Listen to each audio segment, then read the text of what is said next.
నా ఈ సంకల్పాన్ని, నా ఈ నిబద్ధతని చాలా కొద్ది సమయంలోనే అద్భుతంగా అర్థం చేసుకొని విశ్లేషించారు జ్యోత్స్నమ్మ. చాలా థ్యాంక్ యూ అమ్మా. చంద్రబాబు నాయుడు గారు పెట్టుకున్న ఈ నమ్మకాన్ని నా మీద ఖచ్చితంగా శిరసావహిస్తాను. రేపొద్దున మనం దగ్గరుండి అత్యధిక భారీ మెజారిటీతో గెలిపించుకుంటేనే ఆయన మన మీద పెట్టుకున్న నమ్మకానికి ఒక అర్థం ఉంటుంది. ఆ అర్థాన్ని, పరమార్థాన్ని ఖచ్చితంగా మనందరం తీసుకొస్తాము అన్న నమ్మకం నాకుంది. అయితే ఎన్నో రకాల అరాచకాల్ని, అక్రమాల్ని మనం చెప్పుకుంటూ వస్తూ ఉన్నాం. మనందరికీ తెలిసిన విషయమే ఇది. ఇక్కడున్న మొక్క గురించి తెలుసు, అక్కడున్న బాబా గురించి మనకు తెలుసు, ప్రతి ఒక్కరి గురించి మనకు తెలుసు. ఇప్పుడు దాని గురించి చర్చ పక్కన పెట్టుకుంటే మనం ఈ వచ్చే 10 రోజుల్లో ఏం చేయాలి అన్నది మాత్రం మాట్లాడుకుందాం. ఎందుకంటే గద్దె దించి రాష్ట్రం నుంచి పరిగెత్తించి పంపించేయాలి అనే లక్ష్యంతో ప్రతి ఒక్కరం ఇక్కడ కూర్చొని ఉన్నాం. కాబట్టి ఆ లక్ష్య సాధన కోసం ఏం చేయాలి అన్నది మనం మాట్లాడుకుందాం. ప్రతి ఒక్కరం కూడా డోర్ టు డోర్ క్యాంపెయిన్ చేసుకుంటున్నారు.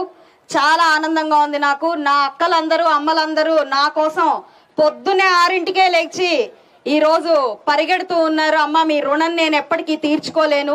నాకున్న ఈ కొద్ది సమయాన్ని మీరు అర్థం చేసుకొని నా కోసం మీరందరూ రోడ్లెక్కారు. చాలా చాలా అంటే చాలా ఆనందంగా ఉంది. ఈ రాష్ట్రంలో నేను ఒక నిజంగా అంటే ఏదో మాట కోసం అందరూ నేను మీ ఆడబిడ్డని, ఆడపడుచుని అని చెప్పుకుంటూ ఉంటారు. ప్రచారంలో కూడా అలాగే చెప్పుకుని తిరిగి ఓట్లు వేయించుకోవడానికి తిరిగే వాళ్ళు ఉంటారు. నేను నా నిండు మనసుతో మనస్ఫూర్తిగా చెప్తున్నాను, మీరు ఒక ఆడపడుచుగా నా గుండెల్లో, మీ గుండెల్లో నన్ను పెట్టుకున్నారు. కాబట్టే ఈరోజు మీ వంతు బాధ్యతగా, ఇది నా బాధ్యత, నా పిల్ల బాధ్యత అన్నట్టుగా మీరు పొద్దున్నే లేసి నా కోసం వెళ్తూ ఉన్నారు. నిజంగా మీకు శిరసాభివందనం చేస్తున్నాను ఈ విషయంలో. ఇక మనం రానున్న రోజుల్లో రకరకాలైన ప్రలోభాలకు కానివ్వండి, మాయా మరాఠీలకు కానివ్వండి లోనవ్వబోతా ఉన్నాం. ఎలక్షన్ దగ్గరకు వచ్చే కొద్దీ కూడా ఇవి మనం బాగా దృష్టిలో పెట్టుకోవాల్సిన విషయం. పోలింగ్ సమయంలో, పోలింగ్ చేసేటప్పుడు మనం ఏ మాత్రం ఆలస్యమైనా, మన ఓటు వేసుకోవడానికి, ఓటు వినియోగించుకునే దానికి ఏ మాత్రం ఆలస్యమైనా దానికి ఏ రిగ్గింగో లేకపోతే ఇంకే గొడవలో సృష్టించి మన ఓటు మనకు పడనివ్వకుండా మళ్ళీ సాయంత్రానికి అది దొంగోటుగా మారే ప్రమాదం చాలా చాలా ఉంది. కాబట్టి టైం ఉందిలే అని ఎప్పుడు అలసత్వం పెట్టుకోకుండా ప్రతి ఒక్కరం ముందు నుంచొని ఫస్ట్ ఓటేసాకే మంచినీళ్ళు తాగొద్దాం.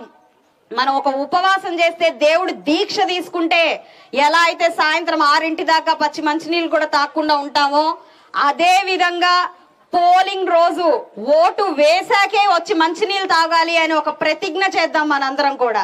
అలా అయితేనే మనం పోలింగ్ సాధ్యపడుతుంది. మనకి ఇక్కడ ఒక బ్యాడ్ నేమ్ ఉంది, మనకు పోలింగ్ సరిగ్గా పర్సంటేజ్ అవ్వదు అని అంటా ఉంటారు.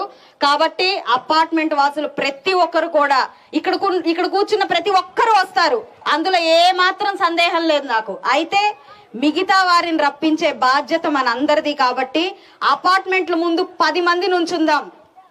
అందరూ దిగేదాకా మనం అందరం అక్కడే నుంచుందాం. వాళ్ళకి ఎలాంటి సౌకర్యం అంటే ఎలా వెళ్తే, వాళ్ళని ఎలా తీసుకెళ్తే సౌకర్యంగా ఉంటుందో బూత్ దాకా అలా తీసుకెళ్లే ఏర్పాట్లు మేము చేస్తాము. మనందరం కలిసికట్టుగా వెళ్ళి ఆ రోజు ప్రతి ఒక్కరితో ఓటేయించే బాధ్యత మనదే. ఏ రకమైన వాళ్ళ జిమ్మిక్కులు మనం పారనివ్వకూడదు అని మీరు మనసులో పెట్టుకోవాలి. ఇంకెంత ఒక 10 రోజులు మాత్రమే నవ్యాంధ్ర నవశకం మొదలవబోతా ఉంది. మనకి మన అంతర్జాతీయ అద్భుత అమరావతి నిర్మాణం కాబోతా ఉంది. మనం గుంటూరుకి చేరువలో ఉన్నాము. ఎంతో మంది ఆడబిడ్డల కన్నీళ్లు తుడిచే రోజు వస్తుంది. మన యువతకి బంగారు భవిష్యత్తు రాబోతుంది.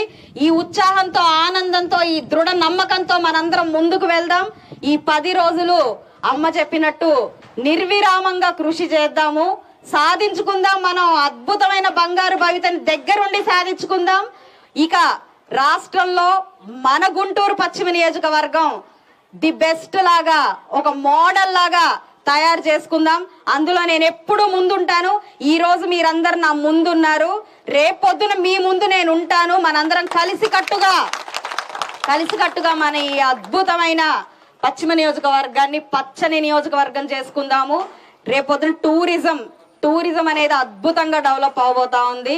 బ్యూటిఫికేషన్ ఆఫ్ గుంటూరు నా బాధ్యత. కాబట్టి అందులో భాగంగానే ఇక్కడున్న పార్కులు కానివ్వండి, ఉద్యానవనాలు కానివ్వండి, మన వాకింగ్ ట్రాకులు కానివ్వండి, రోడ్లు కానివ్వండి, సుందరీకరణలో పెద్ద పీట వేస్తాం. అది మాకు ముందు నుంచి ఉన్న లక్షణం. అది మా వెంచర్లో కానీ ఎక్కడైనా మీరు తీసుకుంటే మీకు తెలుసుండొచ్చు. దానికి మేము పెద్ద పీట వేసే వ్యక్తులం. కాబట్టి గుంటూరు చాలా అద్భుతంగా ఉండబోతా ఉంది. ఇది మీరు మనసులో పెట్టుకోండి. దానికి నేను నుంచున్నాను. ఈ రోజు నిజంగా ఏదైనా చెయ్యడం కోసమే వచ్చాను. మీ అందరికీ ఇప్పటికే కాస్త అర్థమై ఉండాలి. ఇక ముందు అంటే ఇప్పటిదాకా గళ్ళా మాధవి అంటే తెలియని వాళ్ళైనా కూడా పరిచయం లేని పేరుగా నా పనితీరు ఉంటుంది అని సభాముఖంగా మీ అందరికీ చెప్తూ ఉన్నాను. కాబట్టి మనం ఇదే స్ఫూర్తితో పరిగెడదాం. నిన్న చూపించాం అద్భుతంగా, అమ్మలందరూ రోడ్ల మీద అద్భుతంగా వారి అసలు ఎంత చాలా ఆనందంగా ఉంది. మీరు వచ్చిన తీరు చూస్తే చంద్రబాబు నాయుడు గారికి అసలు ఆనందం పట్టలేక ఆయన జోష్ మీరు చూడాలి. ఎంత అద్భుతంగా ఉందంటే ఆయన స్పీచ్ లో మీ జోష్ చూడాలి. అసలు మీ దగ్గర నుంచి వచ్చిన స్ఫూర్తే అది. కాబట్టి ఇదే స్ఫూర్తి మనం కొనసాగిద్దాం. ఈ 10 రోజులు అసలు పరిగెడదాం మనం, అంతే, ఏం కాదు, తగ్గేదేలే. ఇలాంటి అవకాశం ఇచ్చిన పెద్దలందరికీ పేరు పేరున ధన్యవాదాలు చెప్తూ సెలవు తీసుకుంటున్నాను.